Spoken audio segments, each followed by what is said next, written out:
Yeah. Like, what are you talking about? Like, we can't have a rational conversation if you're not willing to address that. Who blew the whistle. An Israeli reservist who served 3 tours of duty in Gaza has told Sky News that his unit was often ordered to shoot anyone entering areas soldiers defined as no-go zones, regardless of whether they posed a threat. A practice, he says, left civilians dead where they fell. Assalamu alaikum. I really want to thank Waqf Forever for partnering with Abdullah Eid in this absolutely amazing, very, very important project of providing prosthetic limbs to those thousands who've lost their limbs in Gaza. They are telling us that this is the best gift you could have given us. Restoring the mobility is like restoring their lives. That's what they're saying. So subhanallah, people have lost both limbs, people have lost hands and legs, some above the knee, some below the knee. MashaAllah, this is just one example. Al-Ism al-Kareem Habibi. Ashraf Ahmed, mashallah, he's one of the so many whom we've been able to assist with your partnership. So may Allah reward you and grant you goodness, and may Allah Almighty continue to use all of us to do this good work. Jazakumullahu khairan.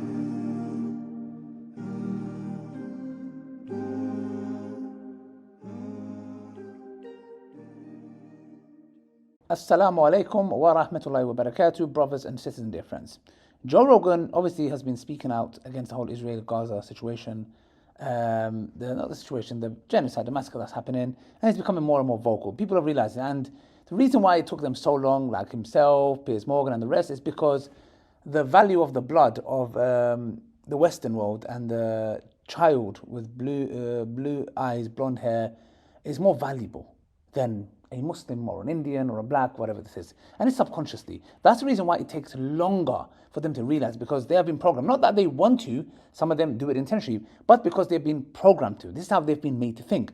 That's more valuable, that's not. That's why when the Russian-Ukraine war happened, journalists were outright coming and saying, this is something that happens in the Middle East. This is what happens to, basically the Muslims, and they get blown into pieces. It's not that deep. But when it happens to ours, they were saying this is catastrophe at a meeting.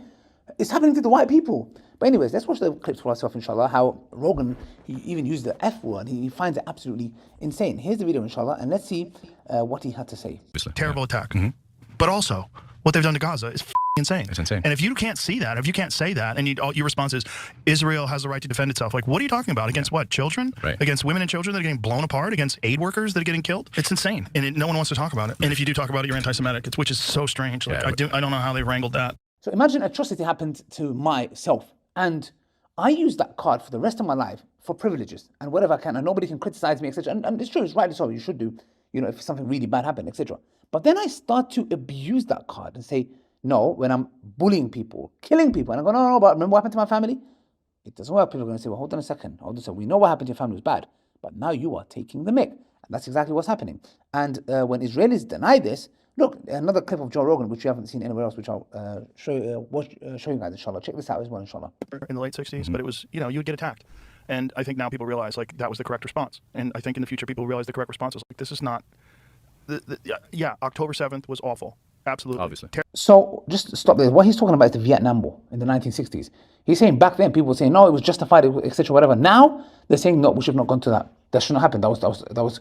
Do you get what I'm trying to say? Subjectivity. It's just subjective morality. It's changed over time, and that was wrong. He's saying that back then people would justify the Vietnam War. Now they're saying, no, it was wrong. But also, what they've done to Gaza is insane. It's insane. And if you can't see that, if you can't say that, and your response is, Israel has the right to defend itself, like, what are you talking about? Against what? Children? Right. Against women and children that are getting blown apart? Against aid workers that are getting killed? Yeah. Like, what are you talking about? Like, we can't have a rational conversation if you're not willing to address that. Yeah, I think their heart is hardened. If I'm trying to be as charitable as possible, like the Israelis specifically, maybe from the October 7, what they saw there, their heart is hardened. And I think a lot of people, especially on the Republican side, they're unable to see the Palestinians as humans, right, especially as people with emotions and feelings and all of that. And like, imagine if that was happening in Scandinavia, Yeah. Right? Yeah, exactly. It's very strange.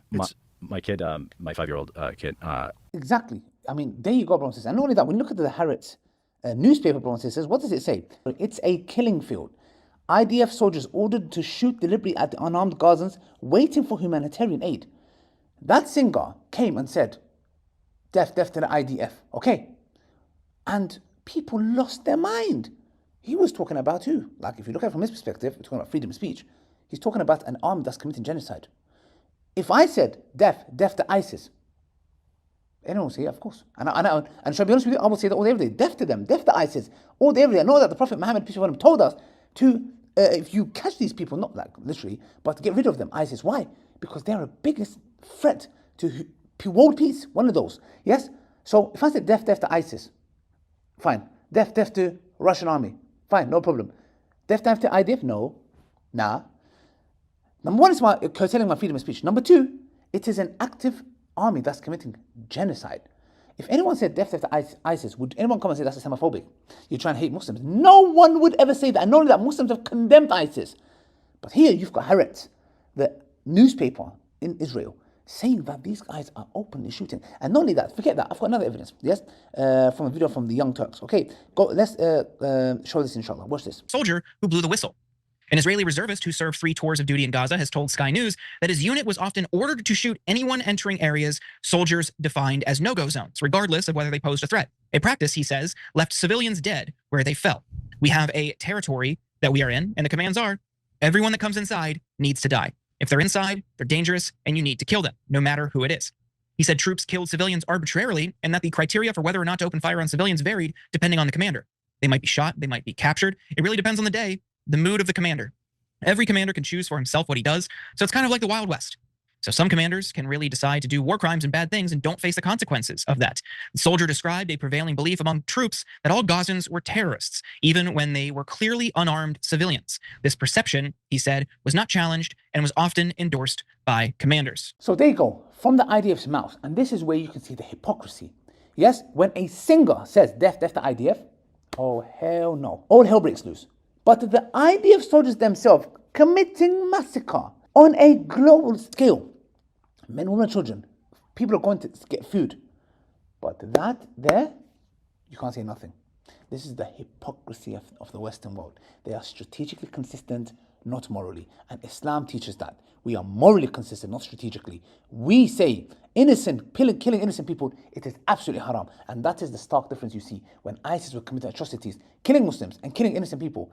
We as Muslims, from your layman Muslim who works in 9 to 5, to whoever it is like myself or another layman, it's public figures, imams, scholars, we all condemn because our religion calls it to. You've got from the bottom up, IDF supporters, Zionists, supporting it fully. That's all I'm going to say, brothers and sisters, inshallah. May Allah bless and preserve you guys. Big up to Joe Rogan, even though it's a little bit late, but still at least he's speaking out against it. Assalamu alaikum wa rahmatullahi wa barakatuh.